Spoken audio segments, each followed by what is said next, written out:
अस्सलाम वालेकुम प्यारे बच्चों इससे पहले हमने मुड़ाक्षर देखा हुआ है। किसी भी ज़बान को हमें अगर सीखना है तो उसकी आवाज़ों का आना हमें ज़रूरी है। उसकी आवाज़ों को पहचानते आना चाहिए, उसके हरूफ को हमें जानना चाहिए।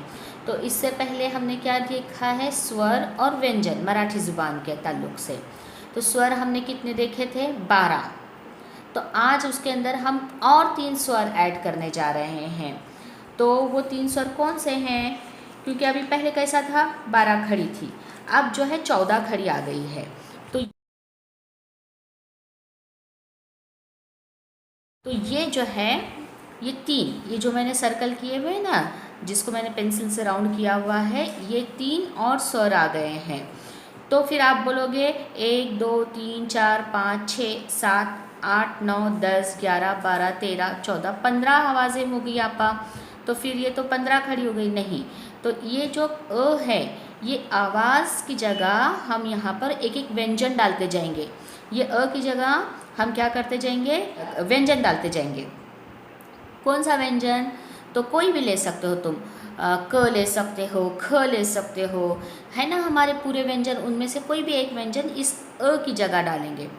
तो अब पहले इन स्वरों का तुम्हें आना ज़रूरी है। तो एक मर्तबा मैं इनको तुमको पढ़ के बताती हूँ, फिर इनकी आधी शक्लें बताती हूँ, फिर इसके बाद हम 12 खड़ी लिखना शुरू करेंगे। जैसे ही तुम्हें 12 खड़ी आएंगी ना, तो फिर तुम मराठी ज़बान को अच्छे से पढ़ सकोगे और लिख सकोगे। तो ला काना आ, ई ऊ रू। ये जो रू है ना, इसे हिंदी में री पढ़ते हैं, इसे हिंदी में री पढ़ते हैं और मराठी में उसे रू पढ़ते हैं, ठीक है। फिर ये है ए वर मात्रा आई, अला एक काना, ये काना है ना, यहाँ पे पढ़े थे, अला एक काना, उसके ऊपर मात्रा दिए, ये ए के ऊपर मात्रा बोले थे ना अपन थोड़ी देर पहले, मात्रा यानी ऊपर की छड़ी, ए वर मात्रा आई।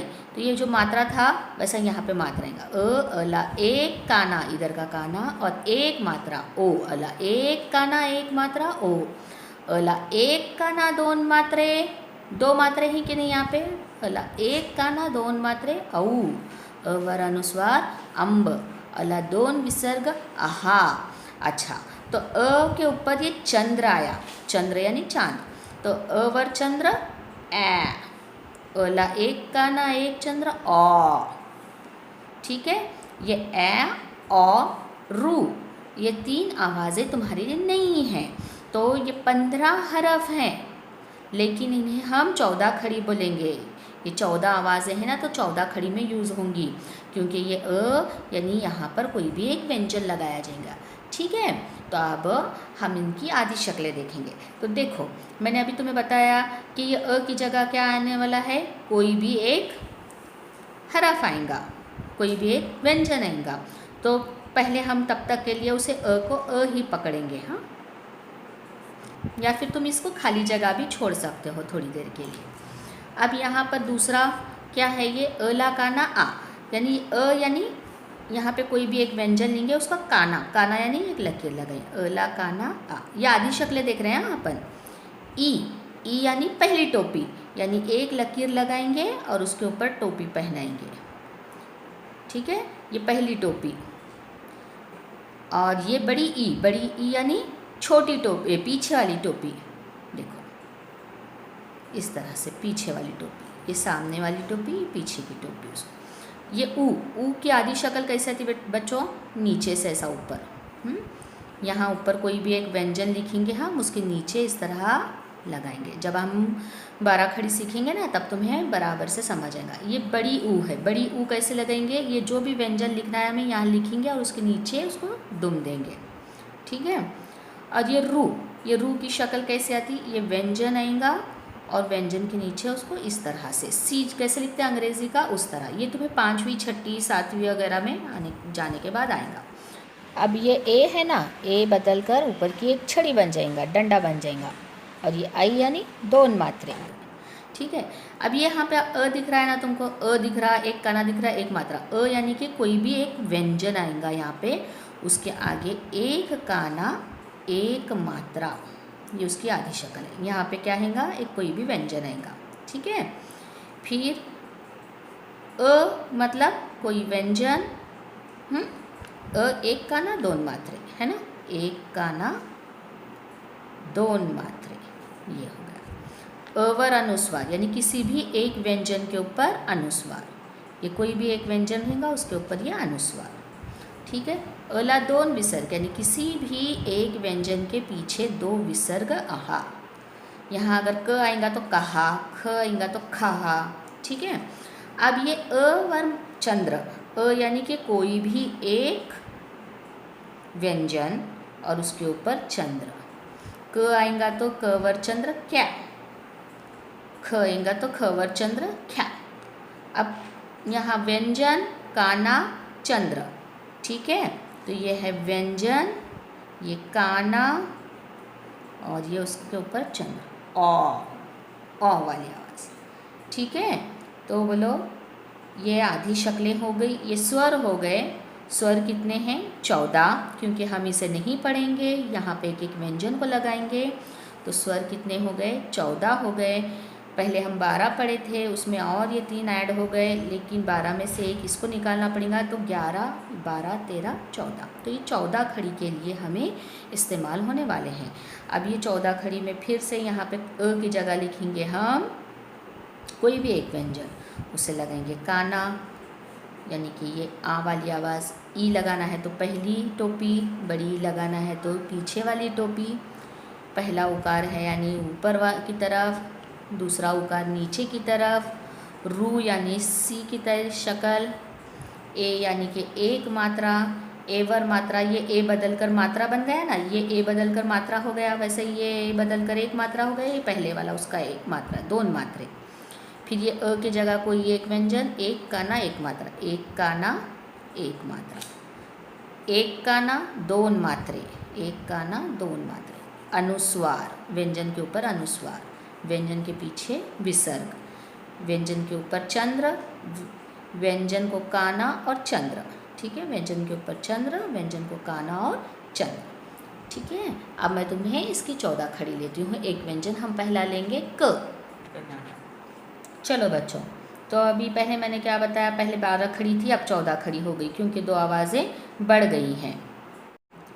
अच्छा, तो बच्चों मैंने पहले तुम्हें क्या बताया था, पहले 12 खड़ी हुआ करती थी, अब 2 स्वर बढ़ गए, ए और औ, तो फिर उससे क्या हो गई 14 खड़ी हो गई, है ना। पीछे बताया ना मैंने तुम्हें 3 आवाज़ों को, तो आज हम उसको 14 खड़ी को सीखेंगे। तो देखो, ये तो तुम्हें पता है, ये चला एक काना चा, चला एक काना दोन मात्रे चौ, दला काना दा, ये दला काना काना यानी लकीर 14, ये ख खडूचा 14 ख, ये ड़ला दूसरी विलैंटी, देखो पीछे वाली टोपी, ड़ी, ई की आवाज़ ज़्यादा खींचना है, ड़ी 14 खड़ी, 14 खड़ी। तो अब मैंने पहले तुम्हें क्या आता अ बताया, तो अ की जगह व्यंजन लेना है, तो हम पहले क्या ले रहे हैं क कमळचा।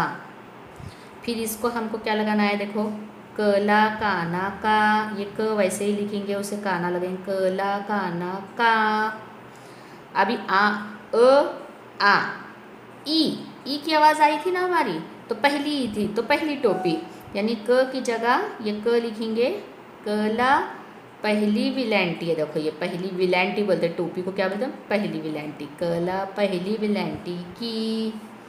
अब बड़ी ई वाली, ये जैसा पीछे वाली टोपी, कला दूसरी विलैंटी की, ये पीछे वाली टोपी आई ना, इस तरह से, कला दूसरी विलैंटी की, क का की कु, उकार पहला उकार नीचे से ऐसा ऊपर की तरफ, ये क लिखेंगे, उसे हम पहला उकार, कला पहला उकार कु, दूसरा उकार कला, एक सब तरफ कच लिखते जाने का, खाली उसके नीचे उनकी स्वरों की आदि शक्लें देना, कला दूसरा उकार कु, ठीक है।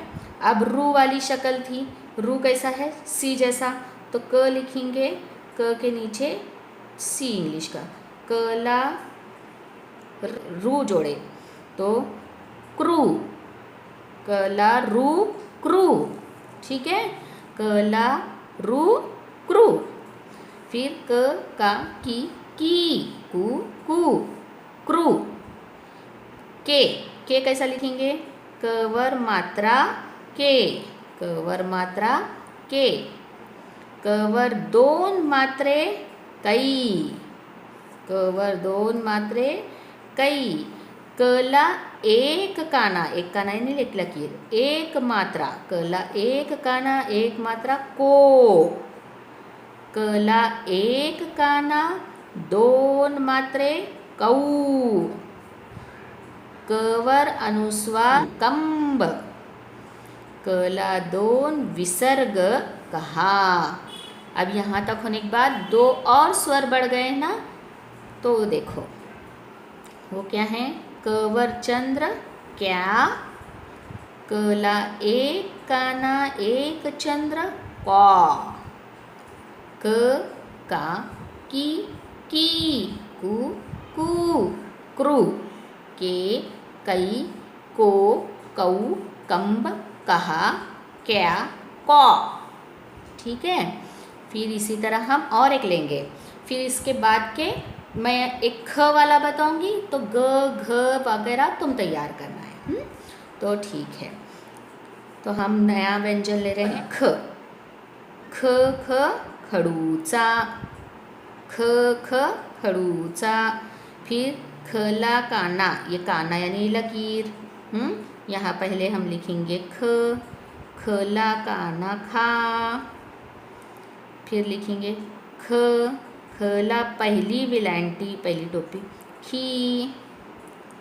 ख, खला दूसरी विलायंती खी। ख, खला पहला उकार खू। ख, खला दूसरा उकार खू। ख, खला रू क्रू। ख, खवर मात्रा खे। ख, खवर दोन मात्रे खई। ख, खला एक काना एक मात्रा खो। ख, खला एक काना दोन मात्रे खऊ। खवर अनुस्वार ख, खवर अनुस्वार खंब। ख, खला दोन विसर्ग खहा। ख, खवर चंद्र ख्या। ख, खला एक काना वर चंद्र खौ। ख, खा खी खी खू खू क्रू खे खई खो खऊ खम्ब कहा ख्या खौ। ठीक है। उसी तरह फिर अगर हमें ग लेना है, इसके बाद क, ख के बाद क्या आता है? ग आता है। ग के बाद क्या आता है? घ आता है। तो अगर हम यहाँ ग लेंगे, ग गा गी गी गू गू गे गई गो गौ गम बगहा ग्रू ग्या गौ। ठीक है, इस तरह से। उसी तरह घ लेंगे तो फिर घ घा घी घी घू घू घ्रू घे घई घो घऊ घम बगहा घ्या घौ। च लेंगे तो च चा ची ची चू चू चे चई चो चौ चंब चहा। अच्छा, इसमें च्रू और चा चौ ये भी पकड़ना। छ लेंगे तो फिर छ, ख की जगह छ छा छी छी छू छू छ्रू छे छई छो छौ छंब छहा छा छ। इस तरह बाकी वाले तुम तैयार करो। ठीक है।